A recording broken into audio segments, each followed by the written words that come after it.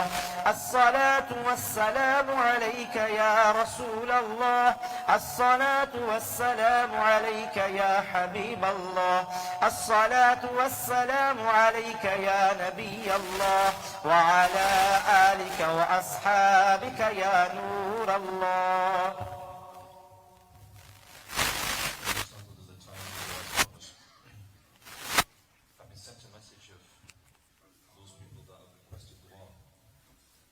Amongst them, there are those individuals that have recently had some loved ones that have passed away. So if you can all recite Surah Fatiha once and Surah Ikhlas 3 times, inshallah.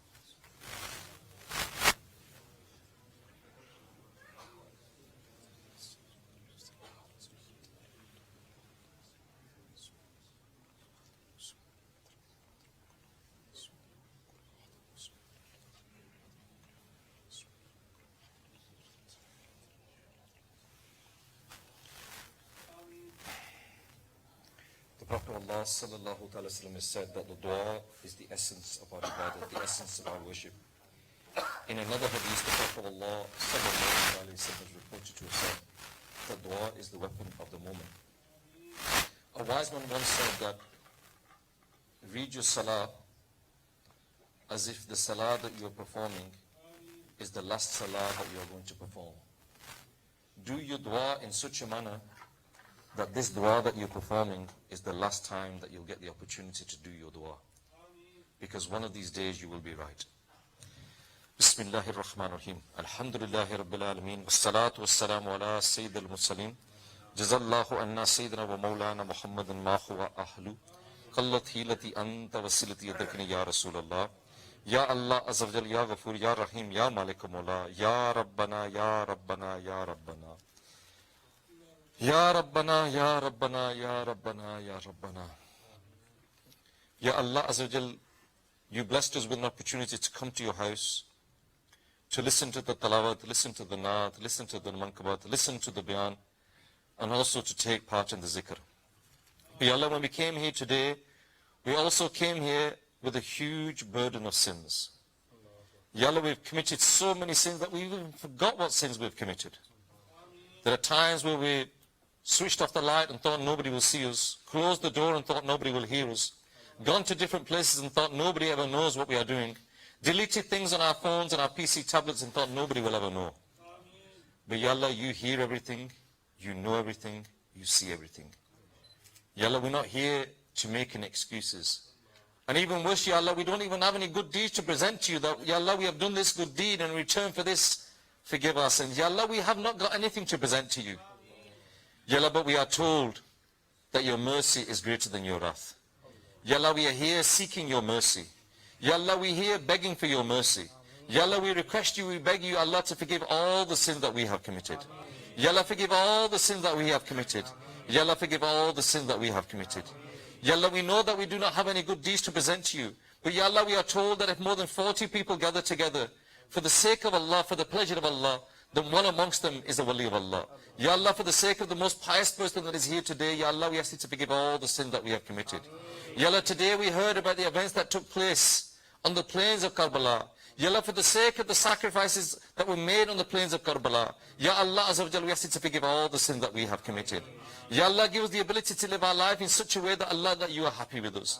Ya Allah, we know that when we leave here today, Shaitan will be enticing us to commit all sorts of sins. Ya Allah, Azza wa Jal, give us the ability to push away the whispers of Shaitan. Ya Allah, Azza wa Jal, give us the ability to live our life in such a way that Allah, that the way that Imam Hussain and the Prophet of Allah sallallahu alaihi wasallam would also be pleased with us. Ya Allah, Azza wa Jal, give us the ability to examine our lives, look at our lives, look at the way we are living our lives.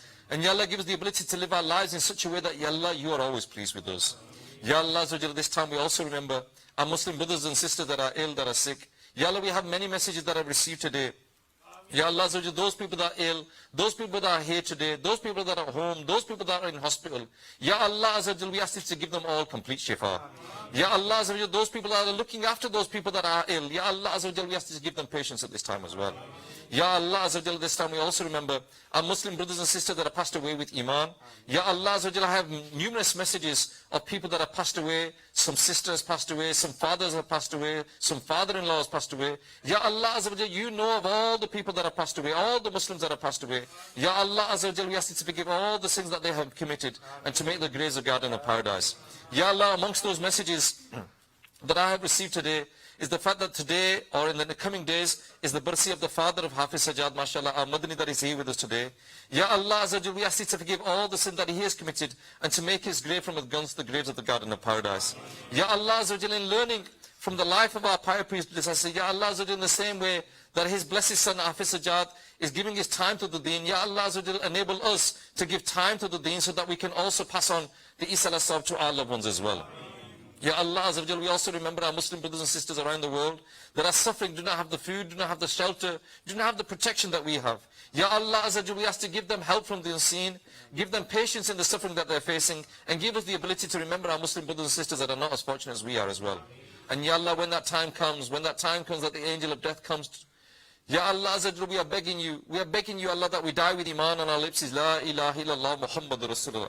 Bless us to be amongst those fortunate ones that die within the shade of Ghumbad al-Hizra. Ya Allah, bless us to be amongst those fortunate ones that are buried in Jannat al-Baqi. And Ya Allah, bless us to be amongst those fortunate ones that are raised amongst the companions of the Prophet of Allah sallallahu alaihi wasallam. Ya Allah, this time we also remember those Muslim brothers and sisters around the world that are working tirelessly for the deen. Ya Allah, we ask you to give them the reward according to the deeds that they are committing. Ya Allah, at this time we also remember the Shuyukh, the Sheikh, the Sunnahs, the scholars, all those people around the world, especially our Amir Sunnat, the founder of Dawateislami. May Allah keep his shadow upon us for as long as possible. Ya Allah, give us the ability to follow in his footsteps and remain in the mahol of Dawateislami. कहते रहते दुआ के वास्ते बंदे तेरे कर दे पूरे आजू हर बेकसूर मजबूर की. Ya Allah, once again for the sacrifices that were made on the plains of Karbala. Ya Allah, the fact that we are the ummah of the beloved of Allah sallallahu alaihi wasallam, we're asking you, we're begging you, Allah, to forgive all the sins that we have committed. Subhana rabbika rabbil izzati amma yasifun wa salamun ala al-mursalin walhamdulillahi rabbil alameen bihaqqi la ilaha illallah Muhammad Rasulullah. Supplicate for you, O Muballigh. We supplicate for you, O Muballigh, that you keep ascending steps of success.